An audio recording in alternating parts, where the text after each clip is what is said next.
સુરતના બમરોલી પાસે પિતા પોતાના પુત્રને શાળાએ મૂકવા માટે જઈ રહ્યા હતા ત્યારે સુરત મહાનગરપાલિકા સંચાલિત સિટી બસે અડફેટમાં લેતા વિદ્યાર્થીનું મોત થયું છે।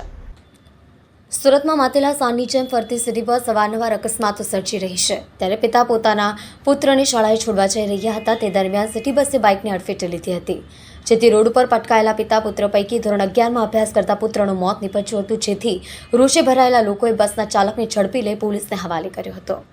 મહાનગરપાલિકા સંચાલિત સિટી બસ ફરી એક વખત યમદૂત બની હોવાનું સામે આવ્યું છે।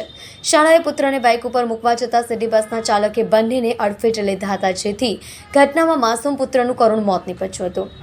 120 ફૂટ બમરોલી રોડ ઉપર અકસ્માત સર્જાયો હતો। સવારે 6:30 કલાકે પિતા પુત્રને લઈ શાળાએ મૂકવા જતા અકસ્માત સર્જાયો હતો। મૃતક વિદ્યાર્થીનું નામ ગૌરવ રાજેશ બારડોલિયા હોવાનું સામે આવ્યું છે। મૃતક અટવાલાઇન્સ ખાતે આવેલી RSM પૂનાવાલા સાર્વજનિક શાળામાં ધોરણ 11માં અભ્યાસ કરતો હતો। અકસ્માત બાદ લોકોએ સિટી બસના ચાલકને પકડી પાડી પોલીસને હવાલે કર્યો હતો। સુરતમાં બેફામ દોડતી પાલિકા સંચાલિત સિટી બસના ચાલકો હજી સુધરવાનું નામ લેતા નથી। ભાજપ શાસકો દ્વારા બનાવવામાં આવેલા કડક કાયદા નિયમો માત્ર કાગળ ઉપર સીમિત હોવાનું સામે આવ્યું છે। નિયમોની એસી તેસી કરતા બસ ચાલકો વિરુદ્ધ કડક કાર્યવાહી ક્યારે તેના સવાલો ઊભા થઈ રહ્યા છે।